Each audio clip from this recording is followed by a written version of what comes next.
This is Bad Movies We Love, part of the Shice Podcast Network. If you're listening to this, you are the resistance.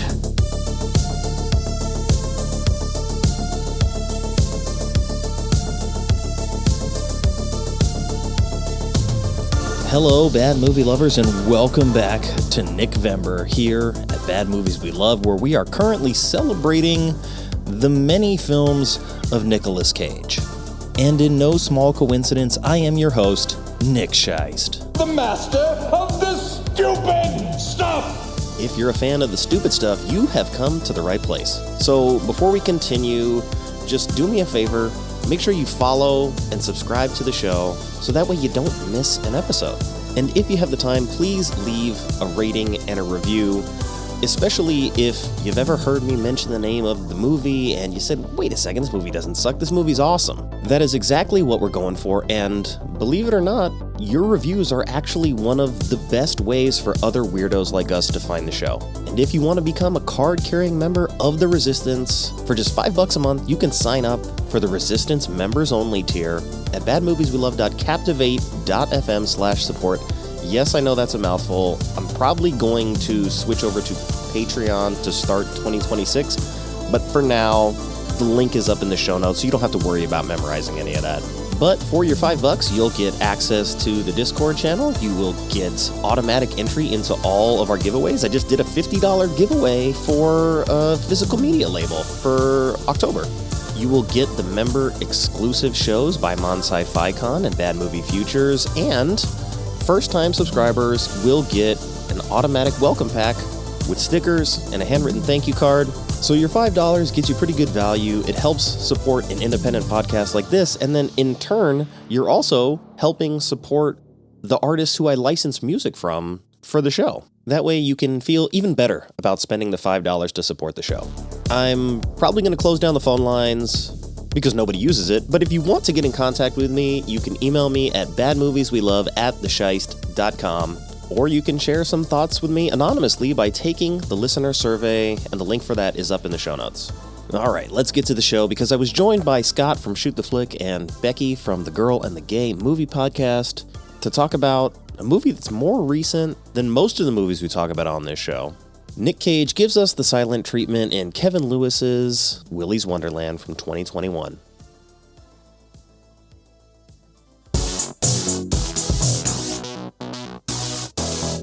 I definitely loved it on the first watch and love it more and more the more I watch it. But Nick Cage is an easy way to do that because he is so ridiculous at points that it is comical. He's like a sneaky fart. Despite whatever he's in, it's a fun time to watch. Big Nick Cage fan. I'll watch anything he's in, including the rubbish that he's done. This is the most 5-star, 3-star movie that I could imagine.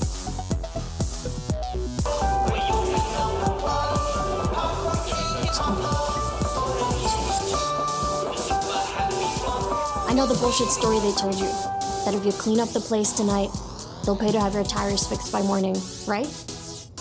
It's a lie. They've said the same story to countless other over the last 20 years. They baited you. You're here to be a human sacrifice. You're here to be eaten and killed. Do you understand that? This town has a dark history, and it all starts with this horrible place.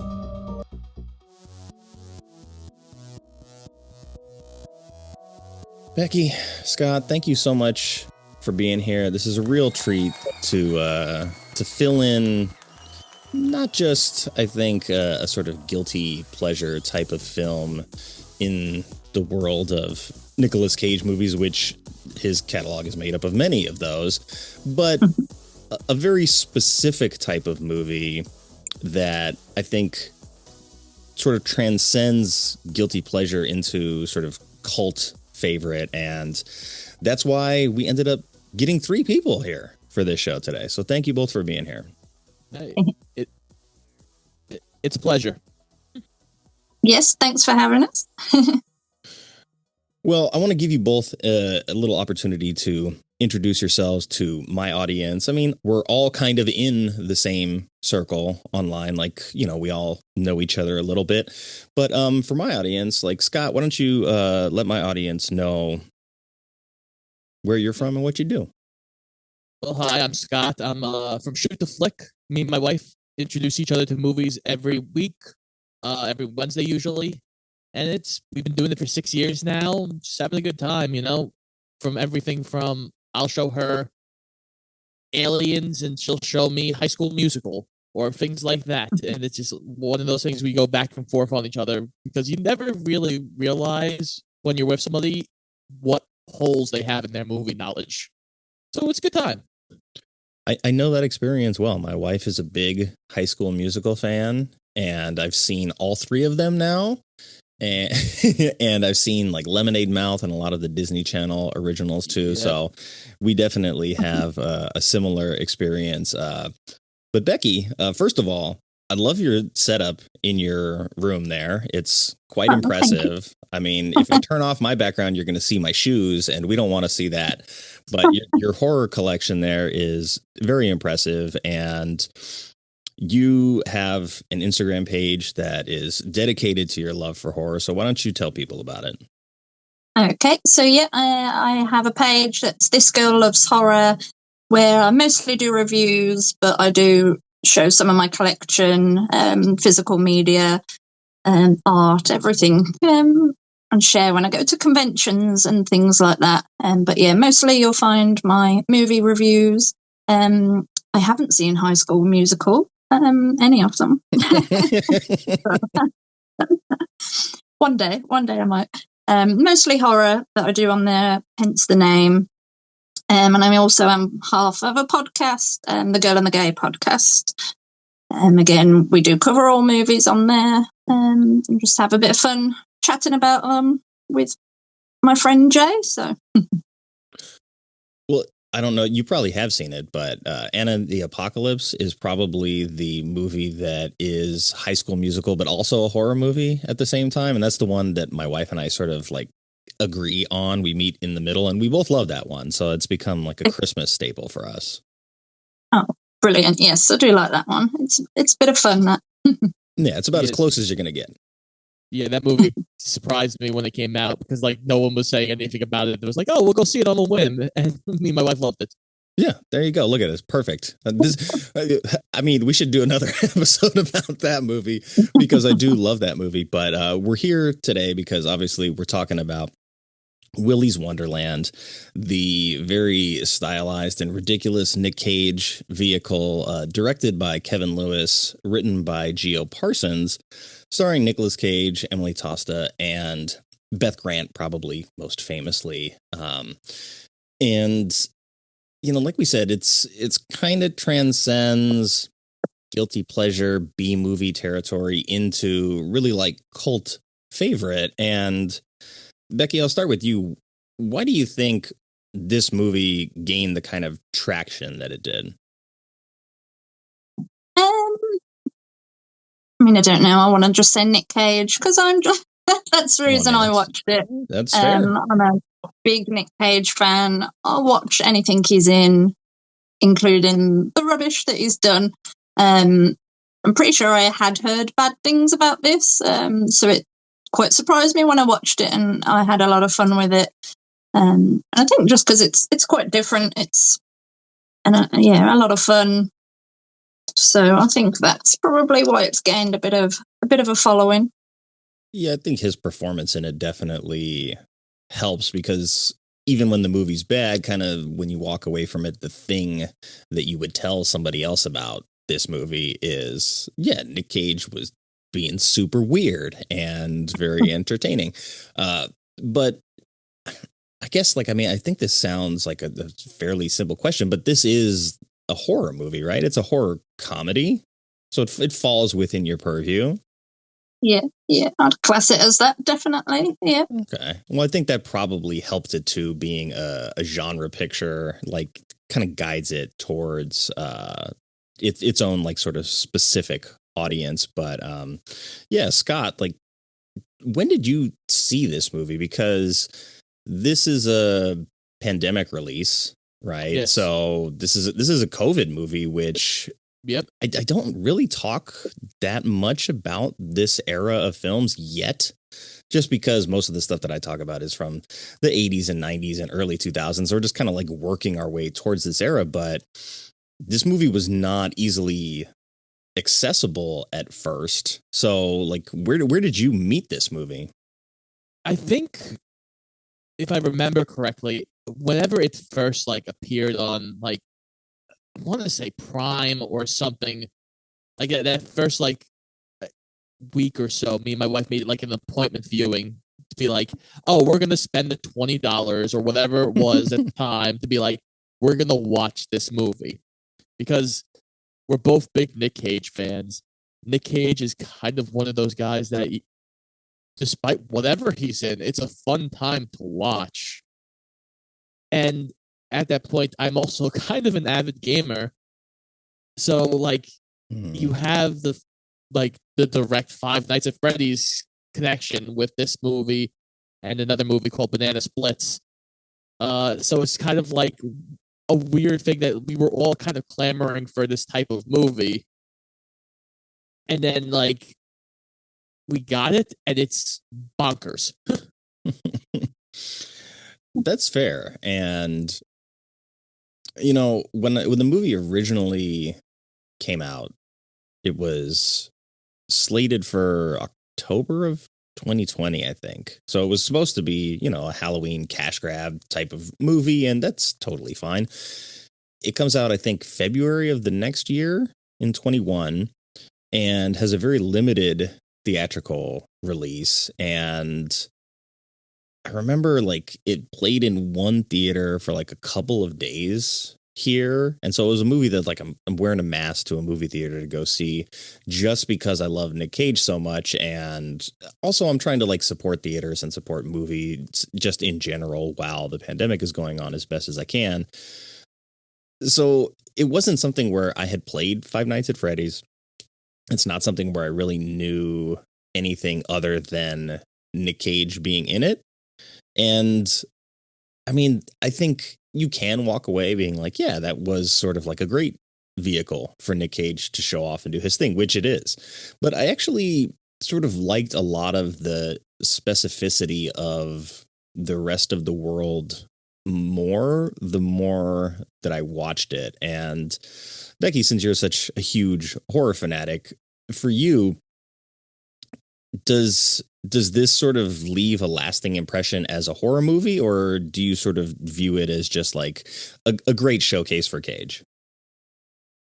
Yeah, I think more the latter. So I think the kind of horror aspects are the fights with the animatronics, really, and the story behind kind of how they're there, is what for me makes it a little bit of horror, but it's more like a action horror, you know, a bit more of a action film, Nick Cage action film with a bit of horror thrown in.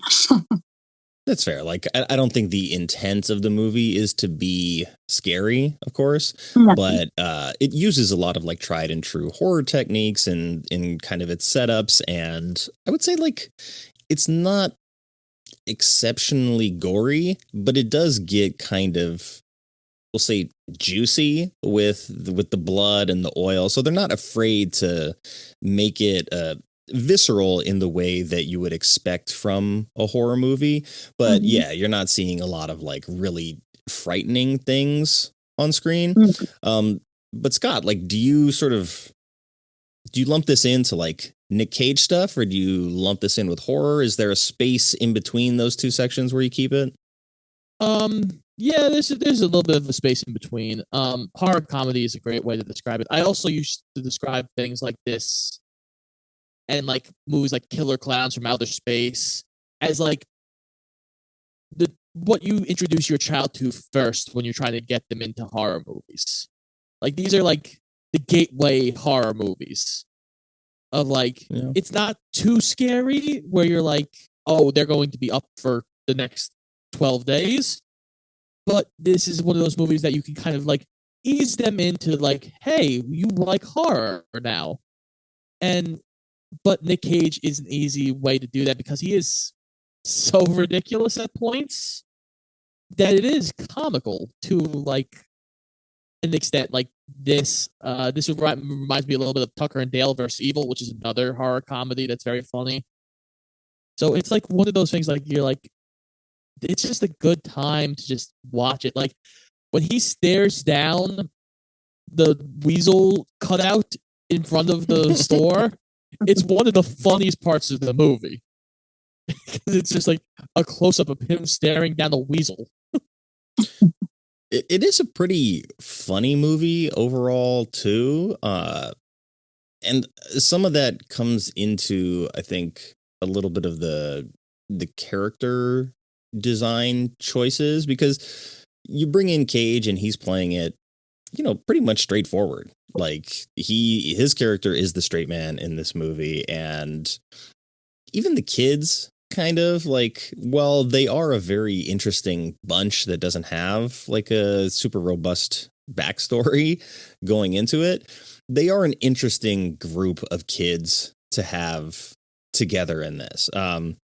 Becky, when did you see this?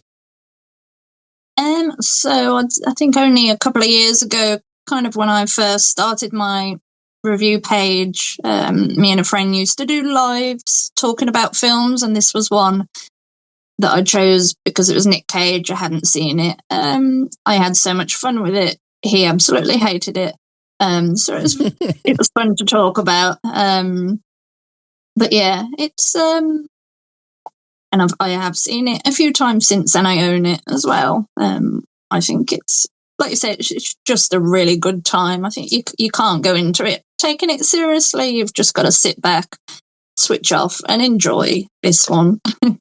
I think that's fair. I think part of what makes the movie work is that the premise is taken pretty much at face value as a serious horror setup with human sacrifice, demons possessing machines, right?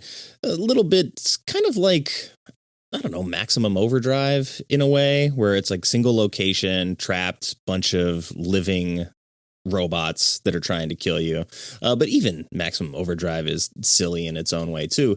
But some of the choices that get made with all the things surrounding Nick Cage, like the pinball or the energy drink that he is just crushing endlessly throughout the film, that kind of stuff really adds these layers of comedy into the film. And I think it sort of operates on a weird energy between what would be sort of like a conventional comedy setup given this environment and a conventional horror setup given this environment.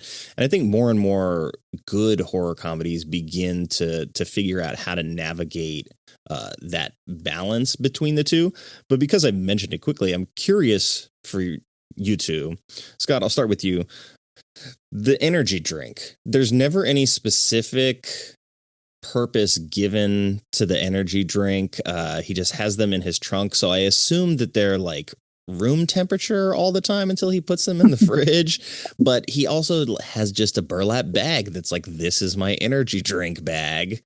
It sits in his passenger seat before he gets out of the car. So what do you envision as like the sort of like the coding behind that? Because I've heard interviews with the writer and the director talking about like it doesn't really have a purpose. It's sort of open for the audience to explore that. Yeah, I've heard them talk about that. I've heard talks about it being like, oh, it's his like recharge health bar kind of video game connections. Honestly, I think it's just because I always like the interpretation that Nick Cage is basically the Grim Reaper coming to collect the souls of the damned in the animatronics. And that's why he's the only human who can like just physically destroy these animatronics. But I think I think the grape juice is. I honestly think it was just like it started off probably as a goof, and it was like, oh, it's just like it's a video game connection. That's literally probably what it is. It was like, oh, here's an easy video game connection. the main character of the story drinks the drink and now is all powered up and ready to go to the next fight. That's a good way to look at it. How about you, Becky? Yeah, I mean, I think the first time I watched it, I remember thinking, was the guy at the beginning who's letting him in says, make sure you take your breaks. And at first I just thought, is he just taking this very literally? Because he'll stop whatever he's doing. He's not going to go and help anybody if his alarm goes off to have his break. He's there having it. But yeah, more watching it more because he's as well playing the pinball machine whilst drinking and having his break. It does feel like that, like you say, that video game connection, like he's powering back up, ready to go again. So, yeah, I think the first time I watched it, I was like expecting there to be some kind of meaning to it, but ultimately we don't get that meaning. We sort of are asked to sort of fill in that blank for us. And so my friend, Movie Miss from Let's Talk Turkeys, she had messaged me about this movie as well. She said, I love this movie. I'm convinced that Nick Cage pulled the director aside and said, I think my character needs to have soda breaks and play pinball. And I love that as sort of a metaphor for the experience with this movie, because Cage comes on and like produces the film and is very much involved in the back end of it. The Saturn Films is his production company. And so the idea that like he could just be like, yeah, I want soda and I want to play pinball in this movie. Like those are things that could like legitimately happen. But I think if I read it and then it disappeared, but it said that the pinball machine was like a custom built pinball machine. It wasn't like an existing one. So there's a bunch of like little sort of subtle threads that get put into this movie that don't have sort of a backbone, or it's not leaning on something in pop culture, which I feel like, you know, obviously the characters are sort of like, this is a possessed Chuck E. Cheese, but in terms of like building your own mythology for an idea like this, that's something that when you bring a Nick Cage onto the project, you're sort of bringing in his creativity. And, you know, Scott, you and I were talking a little bit about Pig and some of his other movies before we started recording.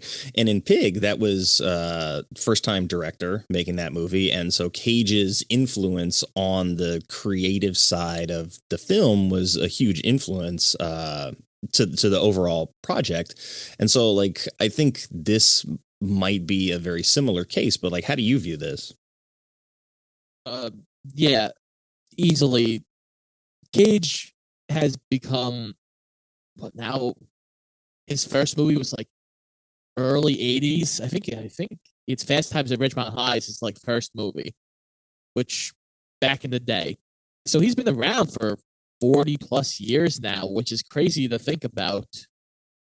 And when you have a guy like that who has had these spells of being so well liked and well renowned, and then he has times where he's been in bad places, and he has a lot of experience. So yeah, when he does get involved, you have to kind of listen to what he's got to say. And yeah, it turns out sometimes he knows what he's doing. He does love movies, and he does love the art of movie making.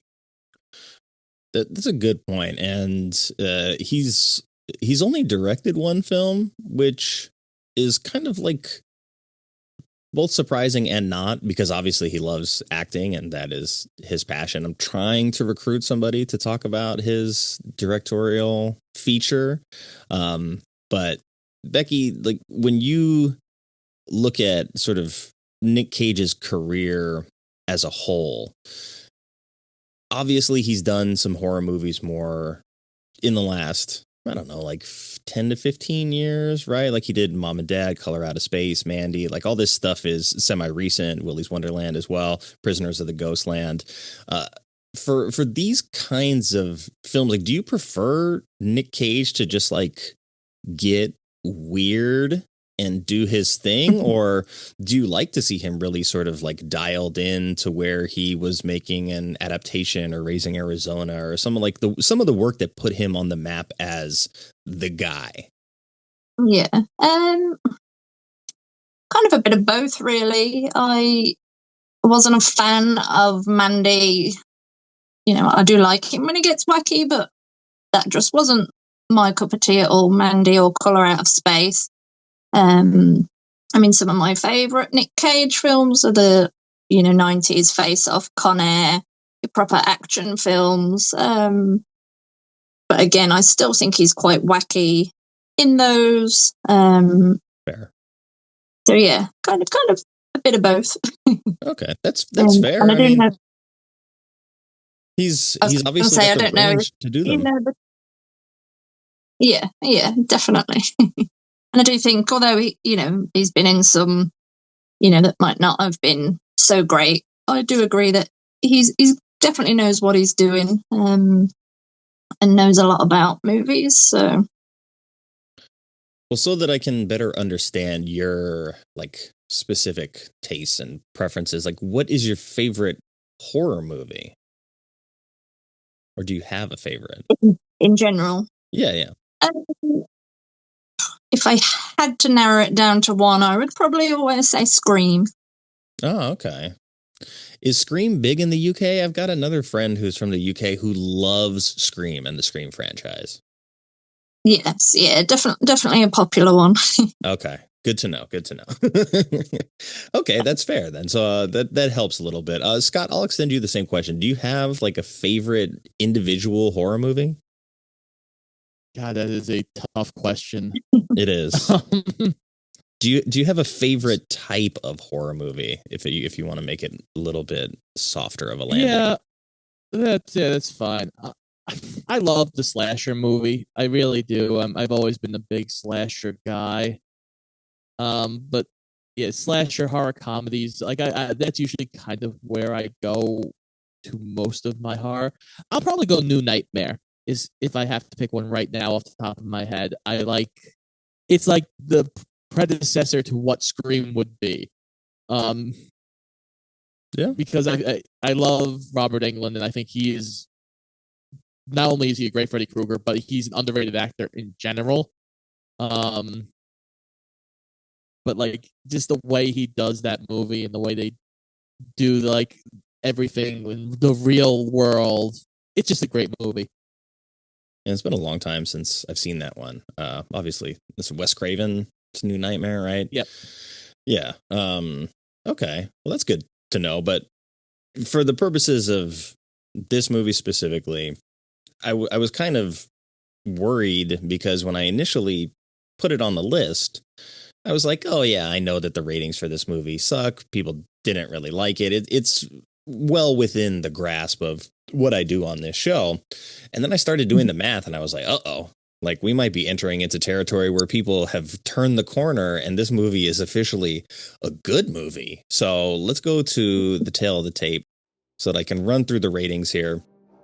We've got an IMDb score of 5.5, a Metascore of 44, a Letterboxd of 2.6, but surprisingly, Rotten Tomatoes critic score of 60, Rotten Tomato audience score of 67, and the Google user review percentage of 78% positive, and that gives us a Bad Movies We Love total of 59.3 out of 100, so coming in right under the wire. But I think it might be a case of more people seeing it because this was a pandemic movie. And so the people that had access to it right around the time that it came out, it's very, very limited. So people that it's their job to see this movie and to talk about this movie, those people are obviously going to see it and comment on it. And if they didn't like it, we're going to see those numbers go down. But over time, as more people have access to it, now it's on Tubi, it's on Plex. I watch it on Canopy. It's so more broadly available digitally that so many more people can see this. And we may have just like seen the sort of the back end upswing of that curve. So Becky, was this a movie that you fell in love with the first time you watched it? Is this something that you started to like more and more after several viewings? I definitely loved it on the first watch and love it more and more the more I watch it. But I definitely do think I love a so bad it's good kind of movie anyway. But I do think maybe the average person just watching this, I could understand why they might not like it. Cute looking. Well, maybe not cute looking. They look very strange to me. But these like robot animatronics, Nick Cage just not speaking throughout the whole thing. I can imagine people finding it very strange and not liking it. But yeah, for me, absolutely loved it. How about you, Scott? Was this one that was like love at first sight for you? I liked it at first. Like, I wasn't like super thrilled with it because at first when you watch it, you're like, okay, you gotta sit with it. But I've watched it 2 more times since then, including just recently for this, and I've liked it better each time I've watched it since then. I think it's one of those movies that when you watch it at first, not knowing what to expect, even with Nick Cage, you're just like, what did I just watch? Like, it's almost just so crazy and so bonkers. Like, you have the pinball stuff, you have the fights with the animatronics, you have the kid characters who are kind of hit or miss. But, like, it's one of those things where it's like, yeah, as I watched it multiple times, I found other things I liked about what they did. And then, of course, when you compare it to the movies that are similar to this also elevates slightly because it's a better movie than some of those other movies. That's a good point. I think to your point, I've also enjoyed it more in subsequent viewings of the film, and I think a lot of that goes with just you're so enamored with Cage the first time through, and I think rightfully so. The film is framed to showcase his performance. He's being very weird in the performance, so all those things sort of add up to a project where that's like the head of the spear. And then as I watch it more and more, and I start to see the build out of a little bit of the animatronic side of things specifically, so many of the choices made with those robotic characters are so interesting. Like, there's the turtle wearing the sombrero who speaks Spanish, but then when he gets into trouble, or when he gets hit in the nuts, he starts like speaking English, and the gorilla pops out of the bathroom and says things like gorilla greetings, and like that kind of stuff to me is so specific and so weird, but a good indication that the filmmakers are having a lot of fun, because you're really sort of designing each of these creatures as like they have their own backstory, even though we don't necessarily know what that backstory is. And I find that to be an endearing quality, because it sort of at least allows my imagination to fill in some of the blanks and acknowledge that the writing for all of this sort of, there's a lot behind what we actually see on the screen with something as silly as these animatronic monsters, right? You've got the Tinkerbell-esque character who plays a very large role in it as well. I don't know what is the weird triangle-headed thing that is like, I'm not like the other ones. You can trust me. Oh, I think she's a gecko? Oh, okay. Because someone said lizard, and I was like, what kind of lizard looks like that? Like, I can easily look at the bird and see a bird. I see a weasel. I see an alligator. I see Tinkerbell. I see a gorilla. But then that thing, I'm like, what is that triangle head? Yeah, I think I did look her up, because I remember the first time watching, I couldn't figure that out either, and I can't remember her actual name, but I think it's something chameleon. Oh yeah, it might be chameleon. So I think she's supposed to be a chameleon, nothing like a chameleon, but Yeah, Cammy the chameleon, and there's a line of dialogue where she's talking to Chris, I think, after he's hiding in the room, and she's like trying to convince him that she's fine. You just need to set my soul free, whatever. And she's like, the others make fun of me because of my skin, and I was like, what is she talking about? And then very, very subtly, I can see there's like a shimmer or like a weird kind of like sheen that's sort of undulating between colors, and I was like, oh, okay, that's something I didn't pick up. And then the tongue, of course, I'm like, all right, well, lizards have long tongues, so I guess I just sort of like bought into it. But the first couple of times I watched it, I could not wrap my head around this character as a lizard creature. That's fair. Well, it's also funny because I can't get over, even watching it again now, I'm like, all of them are animals except for the siren. Like she's a siren, which is a whole thing about like, hey, they're supposed to lead things to their death, and that's like, so you're like, it's kind of weird that you have like a human-like creature technically when the rest are animals. I'm like, that's a weird choice. Like thinking back to like Chuck E. Cheese and like all those other things that have like animatronics, they're usually all just kind of just animals, and it's like, it's a little weird that one's a human, kind of.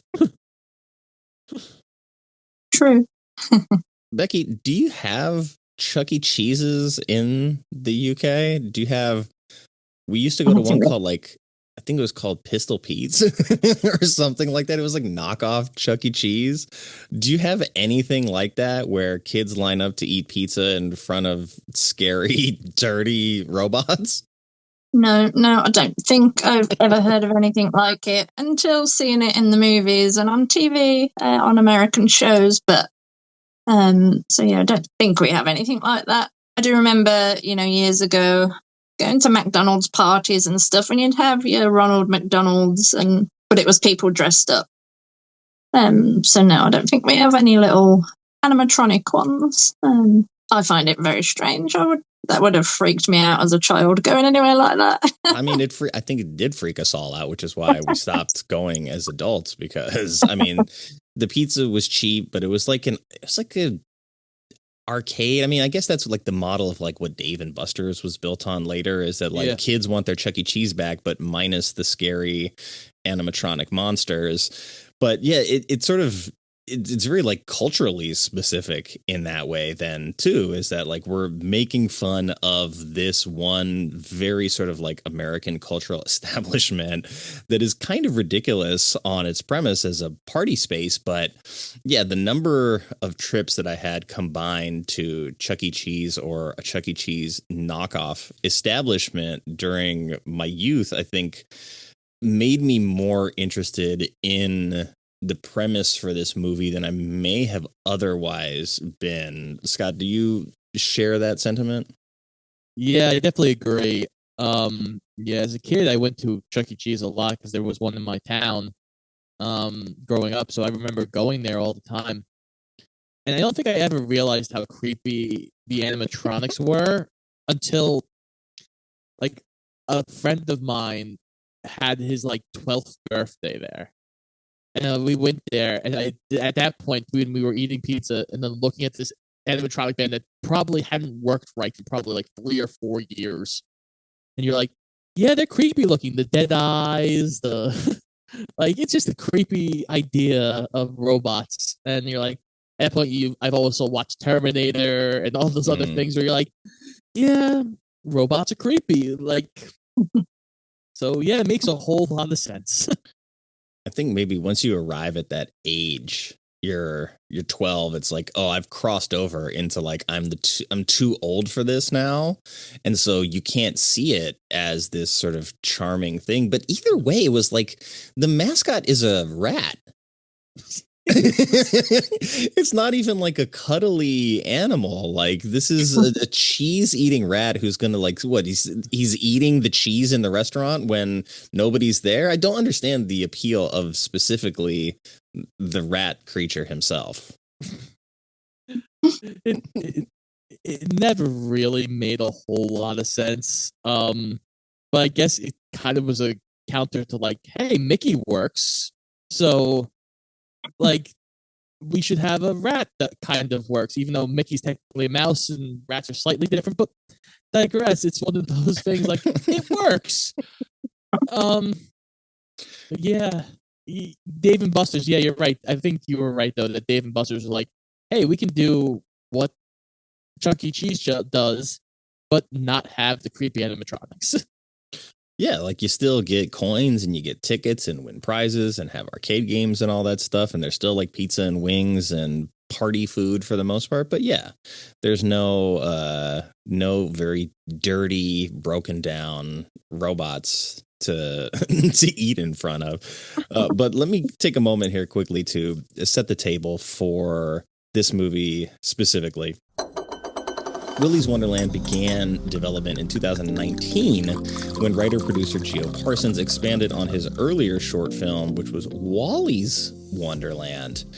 Even before its release, the project built a cult following with obviously many comparisons to Five Nights at Freddy's, a comparison that the filmmakers denied, of course. Legal and creative updates led to a new title and redesigned animatronic characters.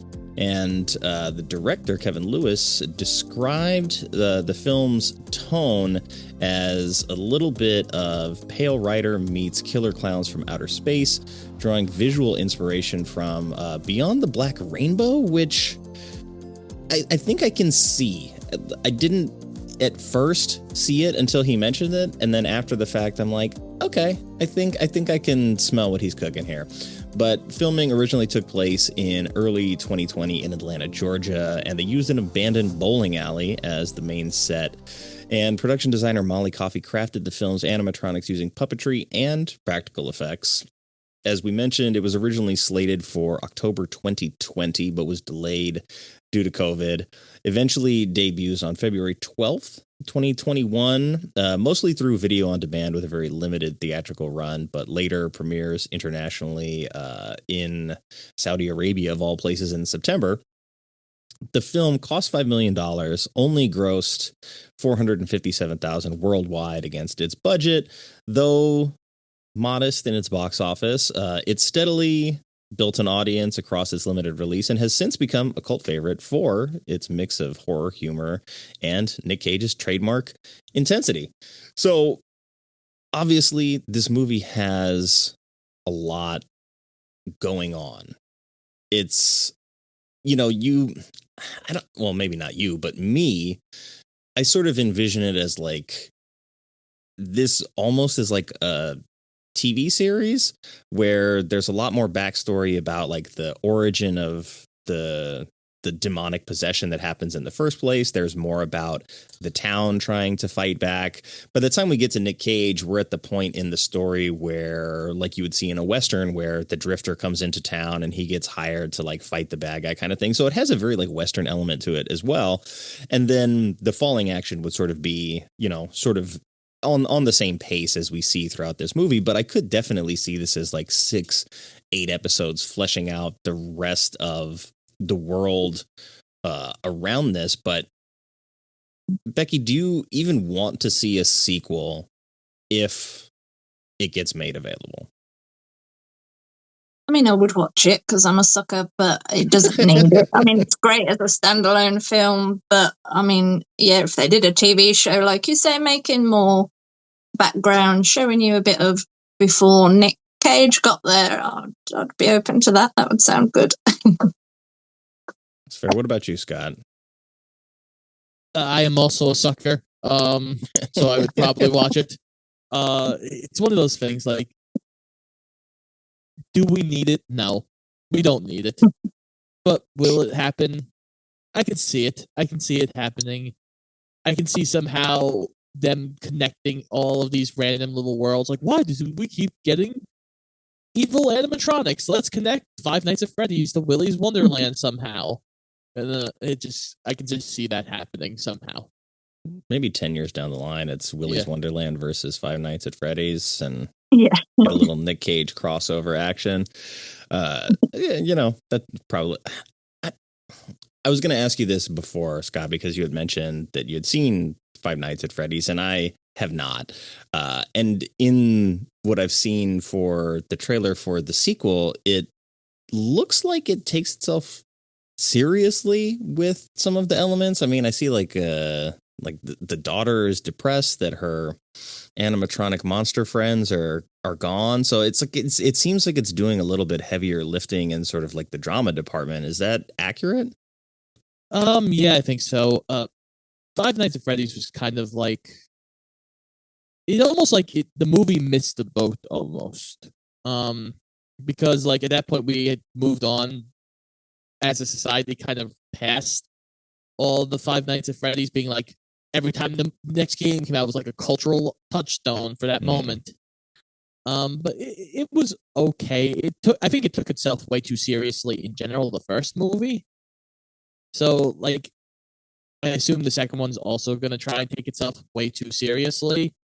And just to understand the Five Nights at Freddy's lore is an insane challenge to begin with, because there's games that really don't have anything. They have connections, but like if you just play the game, you're not like super connected. But they all have books attached to it and other videos and stuff, and you're like, it's an insane undertaking. It almost is as bad as Star Wars at times. Interesting. Becky, have you seen Five Nights at Freddy's? I would assume yes. I did watch it, yeah, as well. I wasn't much of a fan. I think it would have been better if they'd have gone hard in on a bit of gore, but they kept it very PG. It's definitely feels like a gateway horror for, like you say, a younger audience, which is probably what it was aimed for. But yeah, I wasn't really a fan. That's fair. I mean, I sort of deferred because I was like, I don't trust that it's going to be good because I have no frame of reference. I'm not a player of the game. And everybody that I knew that was horror fans was like, we're not really into this. So I was like, I'll just kind of let it go. So then seeing that it had a sequel was a little bit surprising, but there is a sequel in development for Willy's Wonderland, and it's kind of like, I don't know, the ball is rolling, but we don't know at what stage it is rolling. You know, I know that the production team is like, if it's financially feasible to make another one and people want it, then we will do it. And I've heard interviews with the director saying that, you know, they're kind of working on it. So I think we may eventually see it, but a lot of these films in Cage's career seem like one-offs. Like they're all kind of maybe even loosely connected thematically and stylistically, but I don't know if any of them would work as a sequel opportunity because, you know, this is self-contained. It does what it does. I think a prequel might even be more interesting than a sequel to this film, because what is he going to do? End up in another town where there's like another set of demonic robots at a Chuck E. Cheese? That doesn't make any sense. Then if you're really trying to explain his character and you're going to put him in the car with the girl that he rescues, and they're going to do like big brother, little sister thing, which we've seen in a lot of movies where he's like the grumpy older man and, you know, they're trying to find common ground, but it's like, it's a character that doesn't talk. And I think so much of what works about it is that his character doesn't talk. So much of who he is and why he does the things he does is just left up to the audience to fill in the blanks, like from the energy drinks to the sunglasses to he's very detailed about how he cleans as well. So everything about him is just sort of like a mirror in how we as the audience want to see it. And I think trying to explain that stuff would actually be a disservice to what makes this character like actually engaging. Yeah, I'd agree with that. And to jump on that point, I think that's a problem we have in horror in general right now, is the need to explain everything. Like, yeah, it's one of those things that you're like sitting there going, Do I really need to know why Michael Myers can be shot 7 times and keep walking? No, I really don't. But we feel the need to explain it all. Yeah, and I mean that could be a case too of like, Halloween's got how many entries in the franchise now, and like you're kind of just you're running out of ways to do the same thing again without like having to explain some kind of element of what's going on. But I think you're right that like the mythos of what makes a Michael Myers character interesting is that he is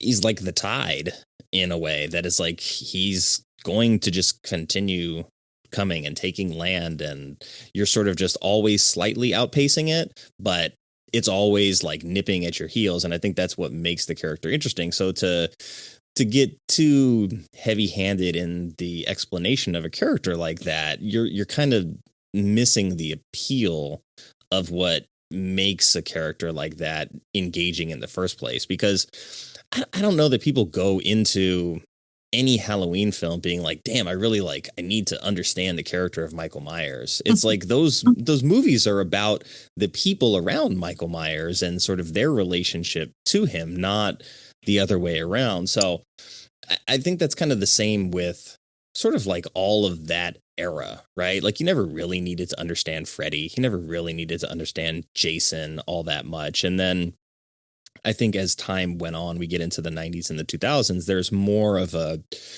desire to leave those tried and true methods behind and look for explanations in sort of villain archetypes, right? I mean, you see it in the Scream movies where they go way out of their way to explain like why Billy is the way that he is and why he does what he does. And then as those movies go on, you still see a lot more. And it's like, wait a second, you're still talking about Billy? You're on Scream 6. Like Billy's still in the conversation. And so like each iteration of the ghost face, there's always like a very pronounced explanation for why they are doing what they are doing. And that's a much different sort of like psychological exercise in filmmaking than what we were doing with those slashers. I mean, even when you see something like Leprechaun, right? Like this is a character who's just meant to be a weird little evil creature. Like you don't need to know why he does what he does. It's like the sort of the black and white nature of telling a story about like a consistent evil, I think maybe has just sort of like left the lexicon of modern filmmaking, and we need to maybe get back to that a little bit more. And Becky, I mean, you're a huge horror fan, so with something like, I'll say like In a Violent Nature, I think was an interesting example of that sort of just relentless, tried and true, black and white, pure evil. There's still like a tiny little bit of backstory there, but for the most part, that's kind of like not important to what that movie is trying to do. So, I mean, you're a big Scream fan. I would assume that you're probably also a fan of Halloween and some of the predecessors to the Scream franchise. So do you like your villains to be like actual sort of people in horror movies, or do you prefer like the monster in the shadows? Yeah, I think if it feels more real when it's just a person in a mask, and that could be anybody and it could happen to anybody. I love the first Halloween because there was no supernatural element to it in the first one, and it was just this guy in this mask going after these girls, killing people. And I found that a bit more scarier than when they go on and he keeps coming back from the dead. Not that I don't like them, but yeah, for me, it's more scary when it's more real. But there are some franchises that just need to stop. Scream is one of them. I'm hoping this number 7 is going to be the last one, and they just stop. They'll probably stop for like a little while, and then it'll be like, wait, it's been 10 years. We haven't had a Scream movie. I think we should probably make one of those again. Scream 20. 20 years later. They'll just reboot it. I mean, I'd rather like do a Scream reunion. It's like their high school reunion 20 years later. You know, I mean, we're at that point already, so I think we've missed the 20-year high school reunion of Scream, actually. But yeah, I mean, I feel sort of like caught between the two worlds because I was sort of raised with stuff that predates the slasher stuff, where the first kind of horror films that my mom showed me were like The Exorcist, Rosemary's Baby, Seventh Seal, stuff like that. So The Omen. So it's like there was sort of like a black and white evil entity in those films, but a lot of those movies are like character studies about how to deal with that kind of evil. And then like that progressed into slashers of the late 70s, most of the 80s, right? And that became a very different kind of horror film. And so I kind of like both, and it's just it feeds maybe a different need of my own personal psychology to be like, if you want me to take your movie like seriously as an examination of evil behaviors, then you probably do need to give me something about the motivations of the person that you're telling me is evil. But if the goal is to just watch some like cool things happen and to use the filmmaking artistry to set up things that are creative and to use the techniques of light and shadow and camera work to pull off like things that are effectively scary on a very like visceral responsive level, then that's a different sort of muscle to flex than like, hey, this is a very psychological approach to how we're going to get under your skin. Because a lot of the movies that I wouldn't say are the most scary, but are the most maybe long-term effective are the ones that just feel like I feel gross after watching them, because it's like it's not something I can leave behind in the theater. It's something that got into my psyche and made me think and really was disturbing. And I feel like that's a kind of like an interesting space to play in. But like with movies like Willy's Wonderland, and we've seen kind of like a return to a very kind of like black and white, not necessarily slasher, but cut and dry sort of environments where you can have fun, but we've also taken that space and inserted some comedy into it so that we're not just returning to stuff from the 80s that we've already gone through. Like having the comedy element, I think, has been sort of like the next generation of slasher stuff. And there's been a bunch. I mean, like Deadstream was one that was not too long ago, but sort of takes like a very sort of serious, real horror premise on the surface, makes it kind of like funny underneath that. There's been a bunch of those in recent years as well. And then stuff like, what do I want to say? Like We're All Going to the World's Fair is like very, very cerebral in its approach to what it wants to do with its horror. And so we're getting like, I know one of the most divisive ones was the recent one, which the name is escaping me all of a sudden, but the one with the little like toy phone, the one that, what is it? Black phone? No. It's it was like the indie film where it's like Skinamarink. Skinamarink. Thank you. Yeah. Yes. Yeah, that movie is like, 80% of the runtime is like looking at the corner of a room.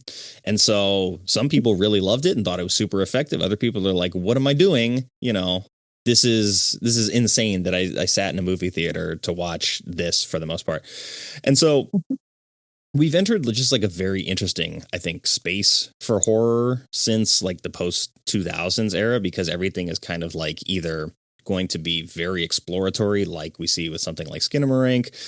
It's going to be sort of reactionary, like we see with the Terrifier series, which takes kind of the slasher premise and like really amplifies that into the realm of hyper realism.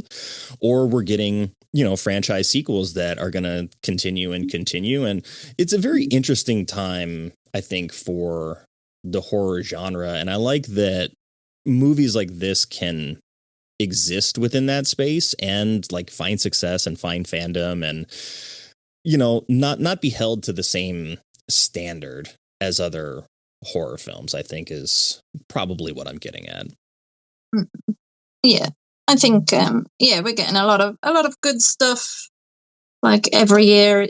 I think horror seems to be getting better and getting a wider audience as well. I do find that more people are starting to watch horror. Again, I think that's because you've got a wide array of different types. You know, you've got things like this that are just wacky fun. You've got your horror comedies. You've got your more psychological ones, you know, like Bring Her Back. You've got your body horror ones like Together the Substance. So there's kind of something out there for everyone. So definitely getting more horror fans. No, that's a good point. I think it's kind of similar to like sci-fi as a genre in that way, where you can use the genre to tell a lot of different angles on stories, and you can have a lot of different entry points. And you know, we've seen a lot of stuff this year too, where like Weapons is very like interesting as a horror film. Together was like horror comedy, but also sort of used as a vehicle for like codependency in relationships, and that's kind of what the movie's really about anyway. So it's nice to see, I think, the sort of doors being blown open on what can be considered horror, and maybe the rule book for horror movies getting thrown out a little bit, and just letting the filmmakers get to play within that space. And speaking of playing within that space, I know I asked you both about preparing a synopsis haiku for this film. And since you're both first timers here, so I'm not going to put the burden of going first on either of you. I will go first. I don't think mine's even all that good, but I'll lead off, and then hopefully, you know, it'll take some of the butterflies away if you're feeling a little nervous. Okay. To survive the night and break the demonic curse, caffeine, clean, and fight. Snap, snap, snap, snap, snap. There you go. Lots of caffeine. I didn't realize necessarily what he was drinking. I paused it at one point to like read the can, and it says like a kick of caffeine to your kisser or something like that. Something like that, yeah. Yeah. So he's just like pounding energy drinks all night long. So that's why he's got to dance while he plays pinball. Wired. Yeah, exactly. I know that feeling. Scott, you look like you're ready. Yeah, I'm ready. Okay. Please. 5 Nights We Are Not. Nicolas Cage, silent but deadly, still has killer robots. Oh, I like the silent but deadly part. He's like a sneaky fart. Exactly. Okay. All right, Becky, the floor is yours. So I went with Fists Against Robots. Nick Cage doesn't want to talk. Must stop for soda. I like that. Fist Against Robots is probably my favorite part of that. He does beat most of these creatures to death with his bare hands, or very minimal weaponry, aside from Willy himself, who is like final boss, and you need to sort of have a little bit extra in your tool bag. And of course, the burlap sack full of soda cans comes in handy again as he just like bludgeons him with it over and over again. This is it's such a fun idea that I think it's a good time to take a look back at the trailer now and just see what the movie was advertised as, and give us a reminder of how marketing for these kinds of movies works. Let me grab that screen.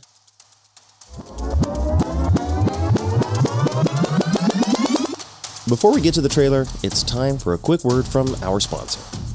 Need a boost that hits fast and keeps you going long after everyone else is tapped out? Try the all-new Punch Energy Pouch from the makers of Punch Energy Drink, the newest way to get all the caffeine you need without ever lifting a can. Did you know that when you drink caffeine, it moves through your stomach, intestines, and liver before entering your bloodstream, which slows and moderates its effects? But when you're fighting for your life, who's got time for that? With the new Punch Pouch, just slip it between your lip and gum and let biology do the rest. Saliva activates the pouch, and the caffeine is delivered directly to your bloodstream through the blood vessels in your mouth. It's the same great taste you've come to love without the fizz, without the mess, and without the waste. Just pure, focused power you can count on, especially when you've got a long night ahead of you and absolutely nothing is allowed to go wrong. It's a fistful of caffeine right to your bloodstream. Available in the original Punch flavor, Punch Extreme, and the new limited edition Midnight Maintenance. So stay alert, stay sharp, stay punched. And now, back to the show. Okay, where is it's full screen?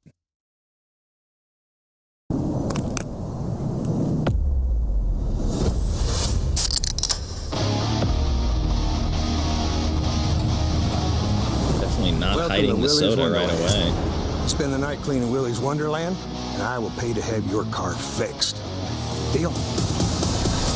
You are officially on staff. Let's get the hell out of here.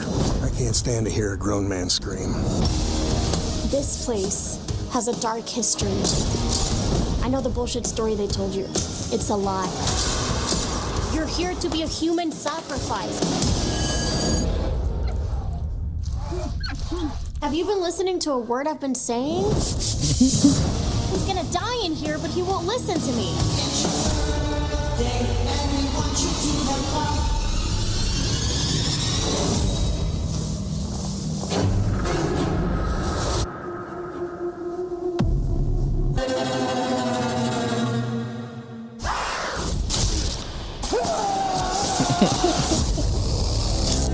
The machines got out.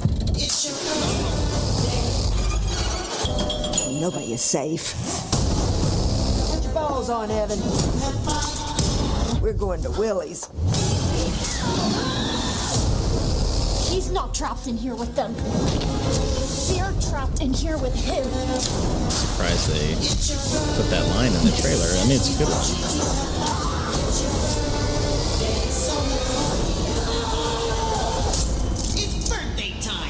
I enjoy a man of few words.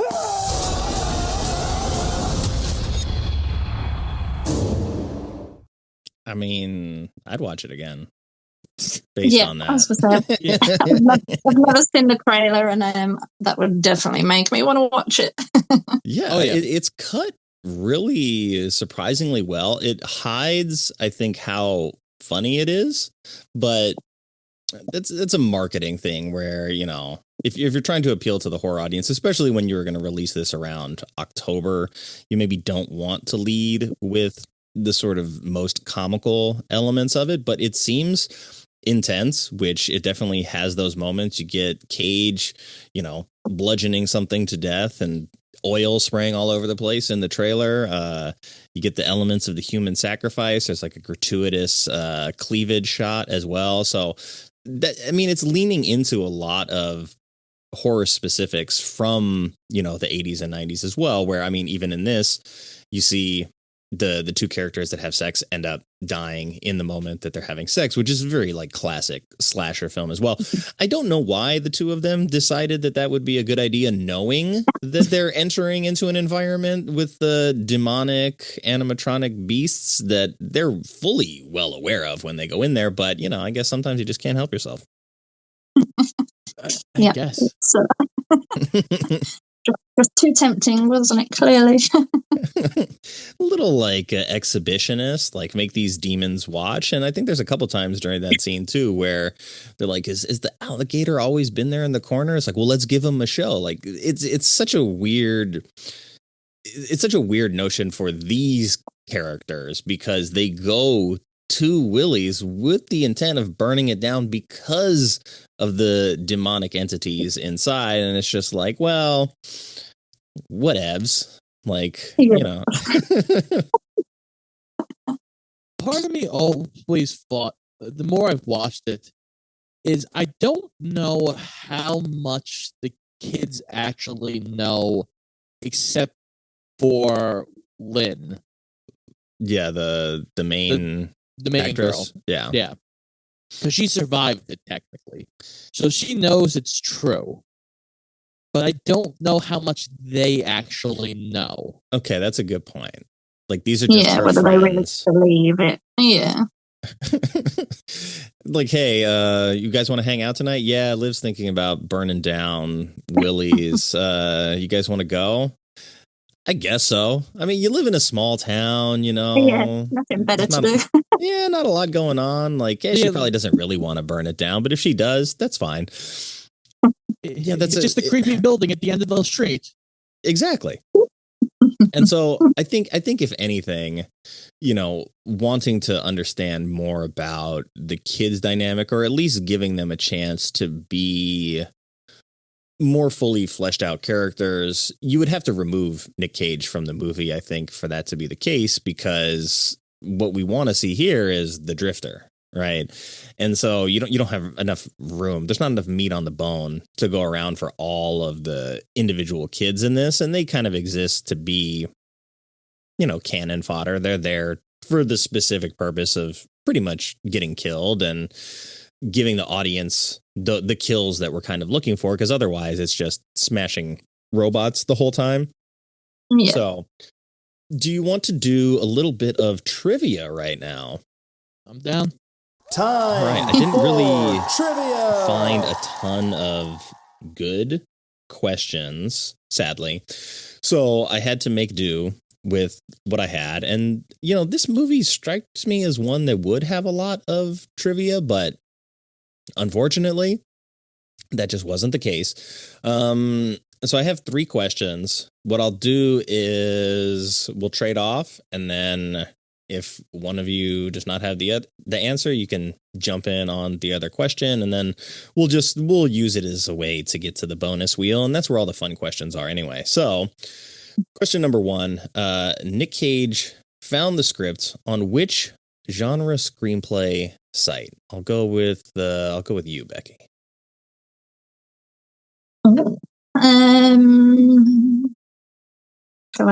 Did you mention this earlier? I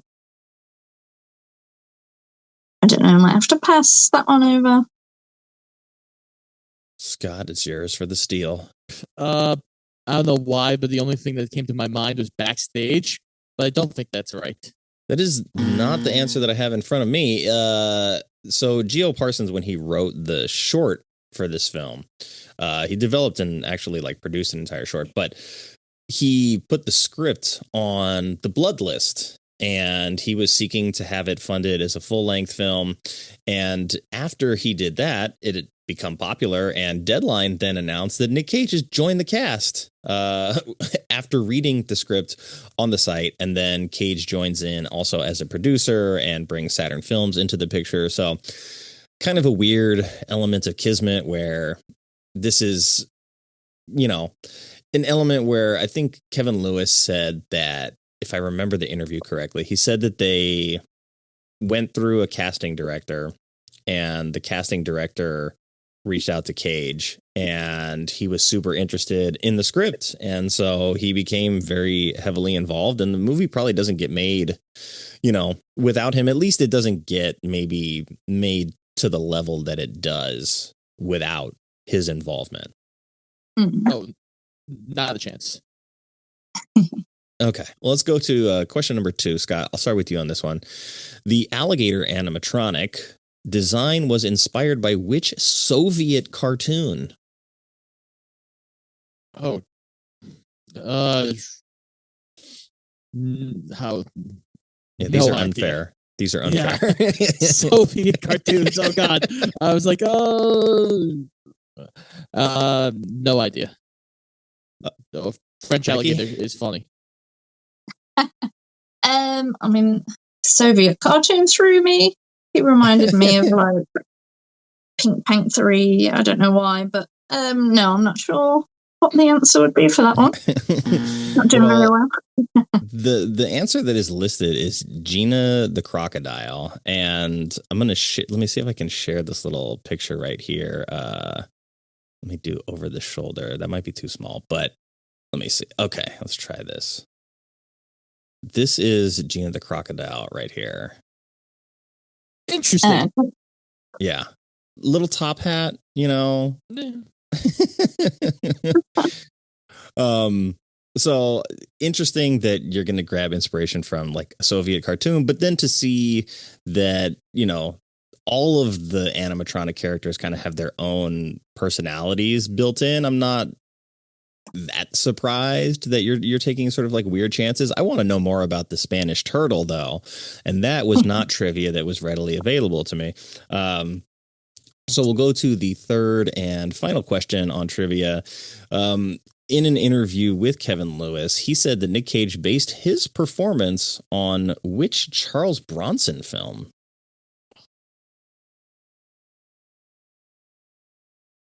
Yeah, I'm sorry. This trivia this trivia was bad. I'm telling you, like I was down to the last 5 minutes before the show started, and I'm like, where can I find a question that's reasonable to ask? Oh God. I'm trying to think of Charles Bronson movies, and the only one I can think of is the one where they remade it with Bruce Willis, and I can't think of the name of the movie right now. Oh God, what's the name of that movie? It's like a revenge plot, but I don't think that's what it is. Death Wish? Death Wish, thank you. That is not the one that was cited here.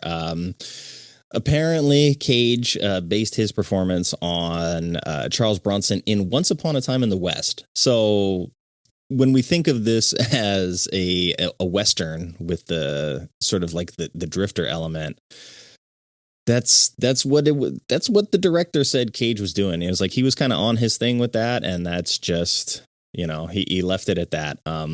But I don't think Charles Bronson was doing like improvised pinball dances and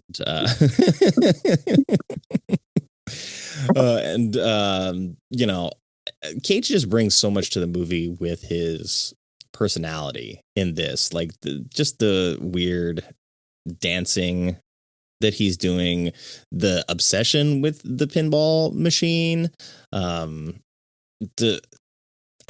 want to say the meticulousness in which he cleans everything, right? Because we see him like take a toothbrush to the machine. He's like cleaning dust out of all the grooves. Like he's not half-assing anything that he's doing in terms of the cleaning. And there's nothing about the character introduction that would suggest that he has experience as a janitor or would be that methodical in his approach to cleaning the place. But, when you get a guy like Cage and you bring him onto the project, I think a big appeal is having a Nicolas Cage on your project. Because otherwise you just go to somebody else who you tell them what to do, and you're not looking for a collaborative experience. And the more that I've interviewed filmmakers recently for one of the elements of this show is how many of them really just like love the collaborative nature of sort of developing those character specifics with their actors. And I talked to a Scottish filmmaker, his name's Robin de Vernon Writing, and he said he's begun to think of himself as more of the suggester rather than the director, because he's sort of like, here's what I would like suggest, but of course, like, let's have a dialogue about it, and let's make sure that we keep it a collaborative space. And, pretty much all the filmmakers I've talked to have spoken to the collaborative element of filmmaking being like the most appealing element of it. And so it's great to see Cage step in here and like bring, like you said, 40 years worth of experience to a project for someone who's like maybe making, an early feature for them, or developing a script from a short and sort of maybe someone's first screenplay, like we saw with Pig as well. So it's really cool to see that like Cage is valued by people within the industry as being that person. Like even when his stock had fallen as low as it had, quote unquote, when he was doing a lot of kind of like straight to video stuff, and he was sort of working on projects that were maybe below the value of what he had brought to cinema in the 90s. Clearly people within the business itself saw the value in him and continue to see the value in him as a performer and as a collaborator. I think that's really cool. Yeah, yeah. I don't know if you found when you were looking about this film, and do you know much about why Nick Cage has no dialogue? Because I feel like that was probably a Nick Cage thing.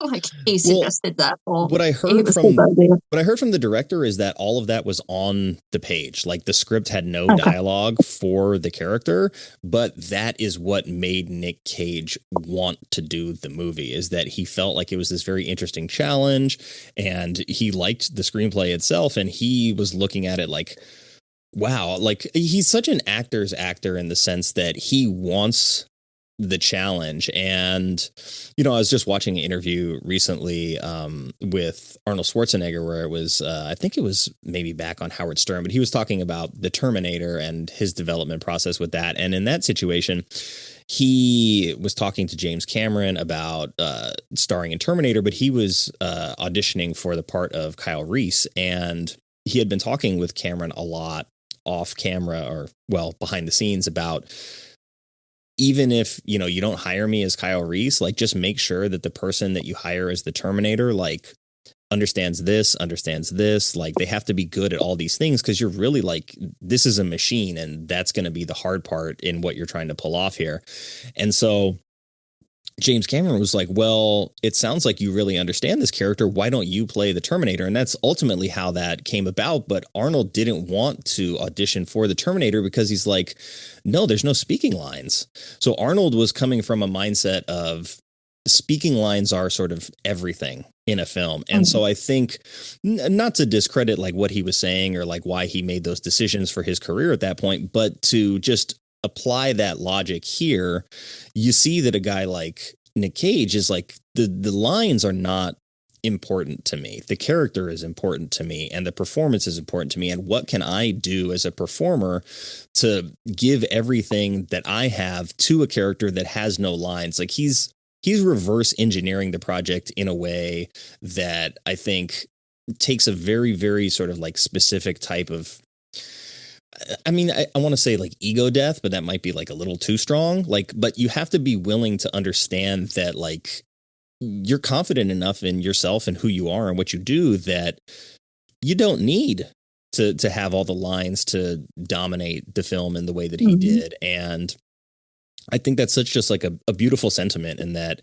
he can take on a role like this and not really even be interested in having anything to say, but really want to give it his all. And like, he is very, very good and very compelling. And even going back and watching it a third time, I'm kind of mesmerized by how charismatic he is without ever saying anything. I think he's a very intentional actor with like how he uses his face.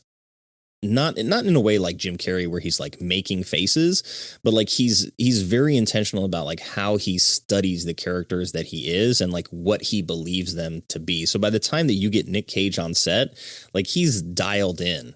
And I think we really do get to see that in this movie, and we get to see him rage out. We get to see him like have a little bit of a sense of humor. I mean, I think the dance is such a great, like sort of beautiful, soft moment in the middle of this movie. And like you said earlier, it's going on while he's on break. He sets the timer, he's got his soda, he plays some pinball, and he's grooving. And so even though like there's demonic entities around you, he's fully well aware of this at that point too.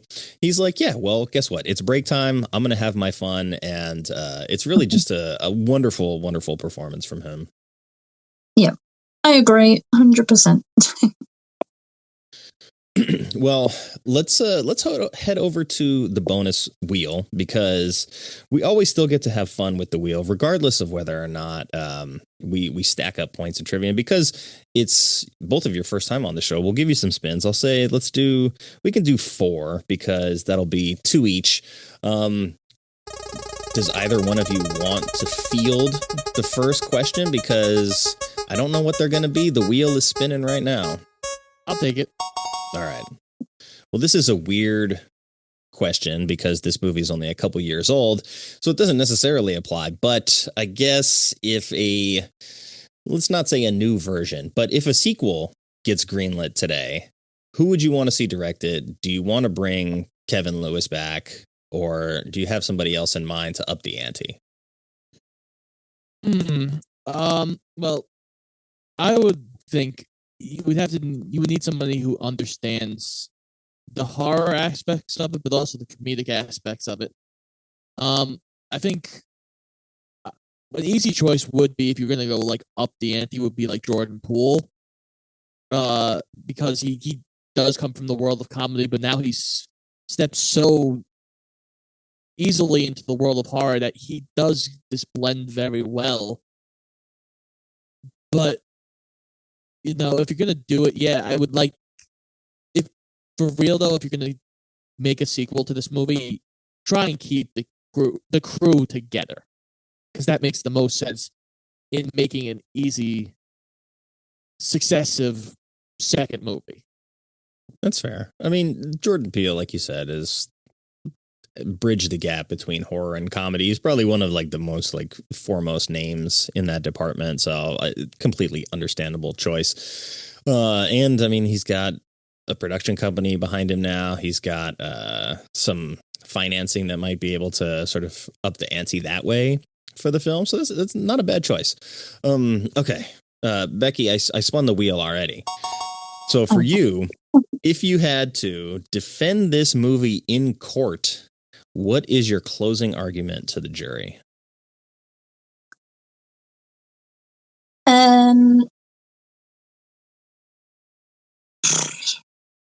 It's got Nick Cage in it.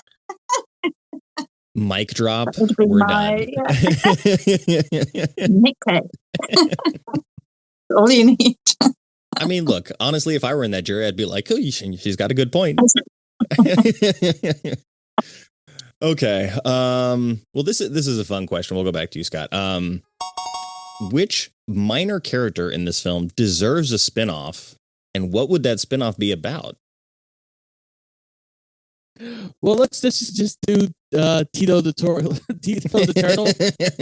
Somehow he survives being hit by the car at the end, and then has to reestablish Willy's Wonderland in a different location. That's how we get to the sequel. Tito the Turtle has actually created Tito the Turtle Land, and he has redone everything. So that's why Nick Cage is forced to come back to deal with Tito the Turtle. Interesting. He opens the new Willy's in Wonderland in Mexico, and then we get to travel abroad for the sequel as well. Yeah, I could see that. It'd be fun. I like Tito. He's my favorite. He's got a great sombrero too, so maybe the best style. When I first watched it, I thought he was a bird, because I thought that was a beak. I thought he was a weird looking bird. I thought it was like a toucan. Fair enough. They probably got a toucan somewhere in the group. Maybe just maybe not at the Texas one. It's like in the Florida Willy's Wonderland. They got a toucan. More tropical environment. Okay, so we'll close it out with you, Becky. You narrowly avoided the most disgusting question that exists on the wheel, so I'm glad, because you don't have good options for this movie. But which movie would you want to make this movie a crossover project with? Ooh, I'm thinking Nick Cage fighting. My first thought would be like Jason, because he's one of my favorite horror characters, but I don't know, with the supernatural element, I don't know how it would go, but we don't know much about Nick Cage's character. There could be, elements to him, like you said earlier about, if he was like the Grim Reaper, but there to take them out. Maybe he could take on Jason. Drifter versus Jason. I mean, I could be down with that. A funny note on that, while I have it in my mind. So there is, there's no mention of Nick Cage's character name throughout the film, but there is a point where you see a flash of like a military ID. And from what I read, that the license plate on the car was specifically a reference to his character in Con Air. So I know that this is not Cameron Poe. It's not the same person, but me entertaining the idea that like maybe this is down the line and Poe's family like has died or something, and now he's just a lone drifter in his Dodge Charger, or it's a Camaro actually, but yeah, the connective tissue to Con Air would be a funny crossover, although wouldn't make a ton of sense. I don't know why when I thought you read the question, I either went with Pacific Rim and making the animatronics 50 feet tall. Look, this would be a great, beautifully inspired choice if Nick Cage can also be kaiju size. Then I would allow it. If he has to be human size, I don't know. But if we get like a Nick Cage Godzilla sized figure like fighting in the middle of a city against the Pacific Rim kaiju, I could totally do that. I would be super down. Yeah, I'd watch that. Yeah, exactly. Like, who wouldn't? Nick Cage as Godzilla, basically? Like, absolutely. Take my money. I'll go see it twice. I can just see him running up the arm and like Superman punching like Godzilla in the face. We could do that too. Yeah. I mean, he's small, but he's mighty, kind of like Ant-Man in the kaiju world, I guess. Did either of you have anything like specifically in your notes that you wanted to like make sure that you got to say that we haven't talked about yet? The music in this is such an earworm. Yes. The happy birthday song. There's also the Willy's Wonderland like theme song, which I have on my Spotify playlist. It is a banger. There's so many. It's just they're fun music for a fun movie. I think if you want to just like sit there and go listen to the song, you'll be sitting there humming like 2 hours later, going, "It's your birthday," da, da, da, da, da, da. And it's just good times. Yeah, and then you've got Freebird, isn't it, at the end as well when he's leaving? Love that. Perfect song choice.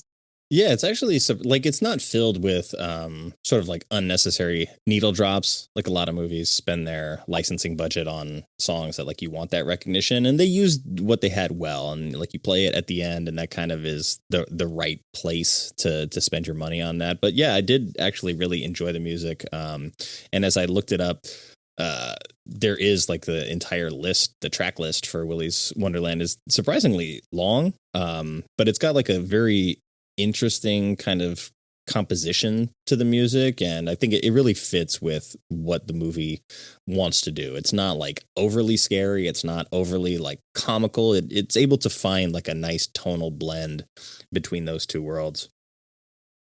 Becky, did you have anything else in your notes or anything that you really wanted to get off your chest about this movie? I just think it looks really nice as well, just the way it's filmed. There's like a certain, I don't know how you describe it, like tone about it. Because it's kind of vivid, bright colours, but they're not like neon bright. It's like got this almost like when they're outside as well before he goes in. It's almost like this kind of a sepia tone. I don't know what you'd call it, but I just think it looks really nice the whole way through the film. It's filmed really well. It is. And did you notice that they were using the anamorphic lens on it? Yeah. Because, you know, the last time I watched it, that popped into my head and then I sort of forgot about it. And then watching it this time, I'm like, it's kind of an interesting choice to film this. And not every scene is shot with that lens, but a lot of them are shot where you can see like the edges of the screen. You get that widescreen image, but it sort of bends everything so that the focal point of the film is in the middle, but you get all this like added texture in the background. And so I was like, that's kind of like a weird choice to make for this movie, but I like the adherence to it because the movie's already weird and making weird stylistic choices. So why not? Yeah. Scott, were you going to say something? No, I was saying I completely agree. Oh, it's one of those things. It stands out, but it's such a stylistic choice that it makes it stand out in a good way. Yeah, I just like, you know, when I'm thinking of like independent films and like how you go about sort of like producing sort of lower budget. I mean, the budget for this was $5 million, so it wasn't astronomical, but it wasn't tiny either. To make that decision in the process was such a sort of maybe a consideration that a lot of other filmmakers wouldn't make. So I think Kevin deserves credit for that. And I think it does add to the movie in a very like indirect way, because it's not something that I would ever pick out the first time I watched it, but the more I watch it, the more I notice when that lens is on. And yeah, very, very interesting choice for a sort of like a B horror movie like this. So we'll go to more or less now. And so I just want you each to tell me one thing that you want more of in the film and one thing that you want less of. So Becky, give me the thing that you want more of first. More kills. More kills would have been great. Or more Nick Cage. You know, I would happily, if it was just Nick Cage, that would have been fine as well.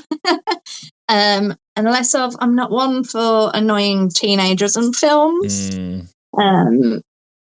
So the introduction of the teenagers was a bit, but they did provide a bit of comedy relief at times. And like you say, without them, we wouldn't have got a lot of the kills. So they kind of were necessary. But I do get a bit of an eye roll sometimes when you get the annoying group of teenagers in there and you're like, oh, God.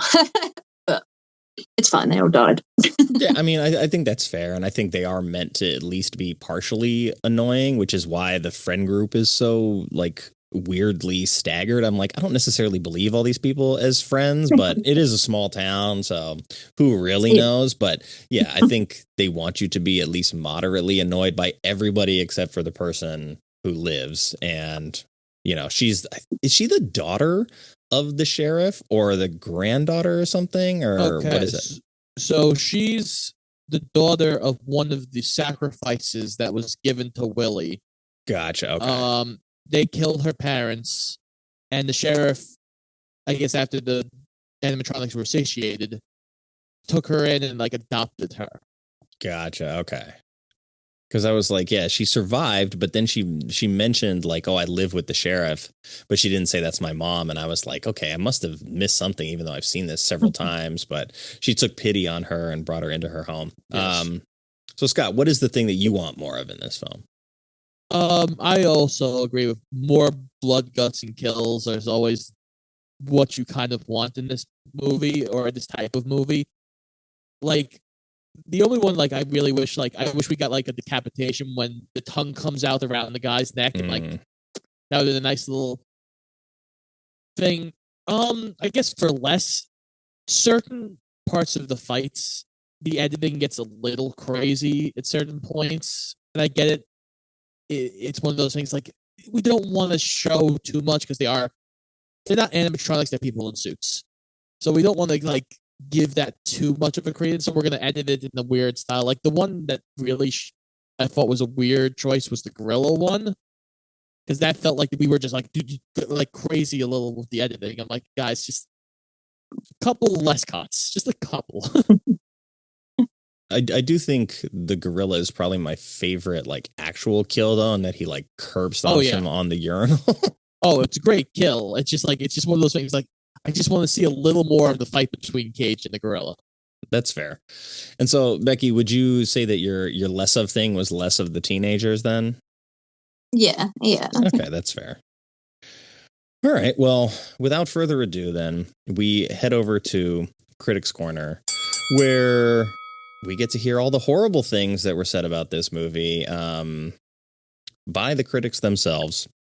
Because we've said mostly good things about this movie. I mean, I think we've been fair in our assessment, and there's like some things that could be better, but for the most part, a good movie. And the way I was thinking of it actually last night, I looked back, and I don't really like give star ratings to things on Letterboxd anymore, but I saw that like I had, because this was 4 years ago, and I'd given it 3 stars. And I think in my brain now I'm thinking this is the most like 5-star, 3-star movie that I could imagine, if that makes sense, right? It's like a perfect mid-range, not Hall of Fame, not Oscar winning type of movie, but like super enjoyable. And I love the things that I love about it. Yeah. Okay, so we go over to the board where we have a 44 overall Metascore. We start on the board with a low of 25. And this is from RogerEbert.com, but not from Roger Ebert himself. Brian Tallarico says, Willy's Wonderland feels like a movie conceived during a drinking game. A few people had few too many after a few rough days and dared each other to come up with the most ridiculous concept they could get produced. He says it like it's a bad thing. Yeah, that's critic mindset though. It's like, oh, it's stupid, silly, and fun. I must hate it. Yeah. Yeah, I think that there is a weird sort of reaction to the idea that like movies can be fun and like that they don't have to be self-serious, and there is like a subculture within, I think, the filmmaking community of people that like really lean into that. And then there's, I think, people like Brian here who look at all of the things that he just said as like a dumb thing. But it's like, look, if a bunch of friends came up with a movie idea while they were drinking or playing beer pong or something, and then they made that movie, like, that's incredible. That's not something to laugh at or to like put down. So. And this isn't even the craziest idea for a movie. It's like, not. There's things that exist, like killer tomatoes, like yeah, killer clouds from outer space. Sharknado, you know. Yeah. Exactly. All right. Well, we'll move up the board and we go to Movie Nation. This is Roger Moore says, excuse me. He gave it a 38. Director Kevin Lewis powers through this thing. In parentheses now, the odd mispronounced blown line makes it into the film. End parentheses. As if he knows the script is crap and that his leading lady's not the best at registering shock, fear, or fury, and there's no point in looking for a better take. But Cage, dyed hair, beard, and boots, brings home the B-movie bacon as usual. It's just seriously undercooked this time out. So this is more of a criticism of the lead, or the co-lead here, I would say, in Emily Tosta. Yeah, I mean, I agree a little with that. I don't think she was great, but she didn't need to be. So it wasn't something that bothered me in this movie at all. I wasn't watching it for the acting prowess of anybody. Yeah, I understand where they're going with, like, the first time I did watch it, yeah, she did strike me as basically pretty dull, but I think if you add the little bit of context of, like, the fact that she did survive this whole thing, and now she's basically been forced to live with the person that sent her parents to death, like, you would kind of shut off emotionally. Yeah, that's fair. And I think, honestly, like, the movie, like, if you remove Nick Cage from the movie and she is in that role, I think all of the areas where you're looking at sort of like the deficiencies of character would be getting explored because of the nature of what she's doing and why she's there, kind of thing. But that's not the case here. And maybe the movie doesn't get made, or doesn't get made as quickly if that is the plan. But yeah, like, it's not her vehicle. I would say, like, at best, I know that she's like the final girl, but it's still basically a supporting role, I would say. Yeah, definitely. Okay, well, we've got, let's see, 1, 2, 3 40s on the board. And so we've got The Guardian, the LA Times, and the Irish Times. Since there's 2 UK publications on here, Becky, I'm going to let you choose which one of those 3 that you want to hear from. Which were they? It was the Los Angeles Times, the Irish Times, and the Guardian. Oh, we'll go with the Guardian. This is Leslie Felperrin from the Guardian. Says the parody versions of the songs here are pretty funny, as is Cage's solemn devotion to his job, down to his insistence that he takes a pinball game break at intervals throughout the film. Yeah, that's not much of a criticism. It's not really pulling too much in either direction. No. Yeah. It's more just like, hey, this happens in the movie. Yep, it does indeed happen. So we'll skip over the 42 that's on the board, and we'll go all the way up to the 60 range. And Scott, I'm going to let you choose between either Empire or IGN. Do IGN, because theirs usually always ridiculous. Okay, this is Matt Fowler from IGN. Says Willy's Wonderland is a no-frills splatterfest that, while straining to fill its runtime, finds mid-level chills and thrills thanks to Nick Cage bashing the hell out of weaponized pizza parlor characters. It's a shoestring slasher that gets the job done while also not fully rounding a few of the corners it teases. Okay, yeah. I think that's fair. It's fair and it's pretty accurate, to be honest. But yeah.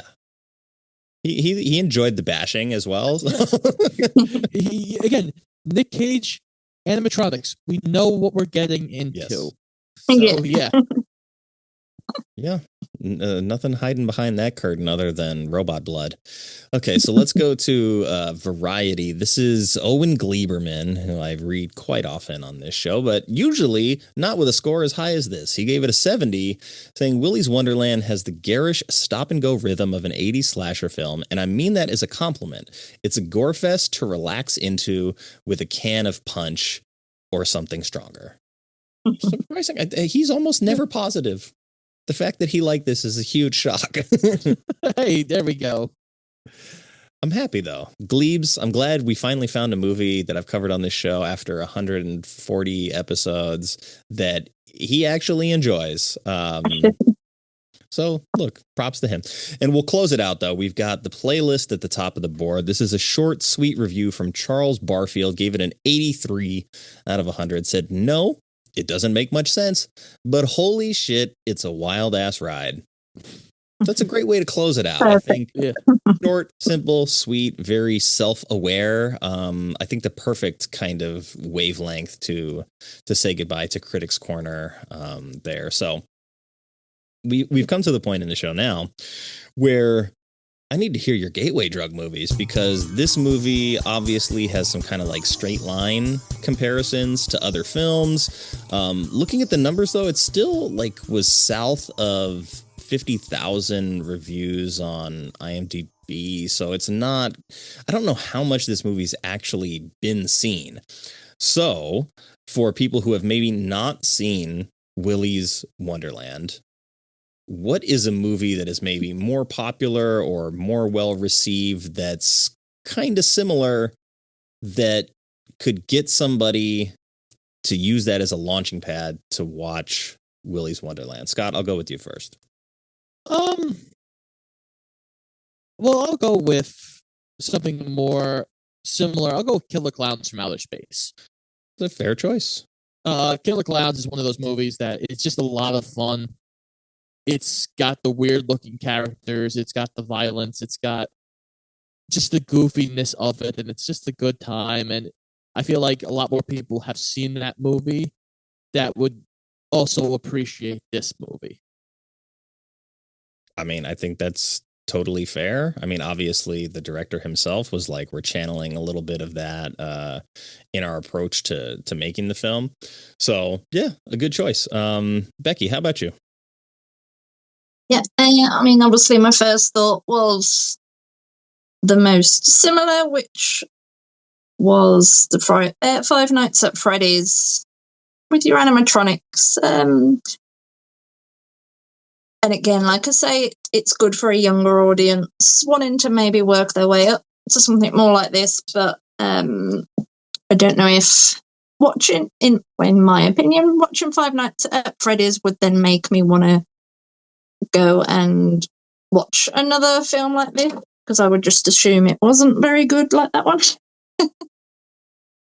But it also makes me think a lot of like Ready or Not with the horror comedy. Okay. Because it's not like a laugh out loud hilarious comedy. It's more of a what the hell is going on? What am I watching? Kind of wacky vibe. Which is also what Ready or Not gives me as well. Lots of blood, lots of nutty stuff happening. So yeah, maybe that one would be a better choice. I think that's fair. The movie, I feel like that was maybe most closely related in tone is a movie that I actually feel I think has definitely been seen less than this movie. So it feels kind of like a weird option, but I'm going to go with Glorious, which was from the year after this in 2002, directed by Rebecca McKendry. And this is sort of like a single location film where there's a guy who's like kind of a loner who ends up in this spot and then has to like battle his way out. But it's a rest stop bathroom on the highway, and it's called Glorious because there's like a glory hole. And for people that haven't seen it, I'm not going to spoil it beyond that, but it has a Rotten Tomatoes critic score of 88% and a Letterboxd of 3 out of 5. So in terms of like a movie maybe being considered to be higher quality than Willy's Wonderland, I prefer Willy's Wonderland, but I do love the idea of Glorious. And sadly, it looks like it's too well reviewed for me to talk about it on this show. So this is the only time I'm ever going to get a chance to plug it. But yeah, I really enjoyed it, and it's a lot more than meets the eye, I would say. Yeah, definitely. That was another wild one. Yeah, very much so. But a lot of fun. And Rebecca McKendry is a very interesting filmmaker and like film historian herself. So we've come to the end of the show. So I want to give you both the opportunity to let people know where they can find you, what you're working on. So, Becky, why don't you let the people know where they can get in touch with you and where they can hear you talking about movies? Okay. So you can find me and my reviews on Instagram or TikTok, and I am at This Girl Loves Horror. And on both, again, you can find me with the podcast. We are called The Girl and the Gay Podcast. Next month, well, I'm not sure when this is going to come out, but we're not going to do any Christmas movies or anything. So next month we've got Movies We Hate month. So we've each picked some movies that we really don't like and have had to rewatch them and talk about them. And then for Christmas, we're not doing Christmas movies. We're going full on horror, so should be good. Awesome. I like flipping the script on December and going with stuff that's against the grain. That's a great choice. I'm going to do that. I did a whole like dystopian future movies last year where I'm just like, Christmas can wait. Everybody else has shows where they can hear about Christmas movies. So here we're going to talk about the end of the world.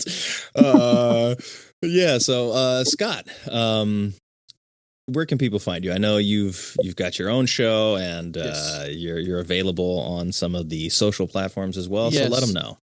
So I am on. So yes, me and my wife do a podcast called Shoot the Flick. We post pretty much every Wednesday. We're on Twitter. We're on Instagram at Shoot the Flick. TikTok also on at Shoot the Flick. Personally on Scotty May Know, anywhere you can find me on Letterboxd, or I also have a personal Instagram, all that good stuff. Come by, we have a good time. I think this next, we're finishing up our Halloween stuff this week. I think we're coming out with a Sinners episode on Halloween. So that should be a good time revisiting a movie that should get a lot of Oscar buzz. So come listen. Come have a good time. Yeah, that should be a good one. Well, I do want to just extend one more thank you to the both of you for not just being on the show, but for sort of making this work in a kind of like weird thrown together way at the last minute, and across many time zones, across an ocean also in this case. I'm glad we were able to all get together. I got up at 6:45 this morning and I was like, I'm jumping into Willy's Wonderland. Let me make sure I have a few cups of coffee before we get started here. But I really had a blast talking with both of you. I want to extend you both individual invitations as well. So if you want to come back on the show and just bring a bad movie that you love that you want to talk about, doesn't have to be a Nick Cage movie, but it can be.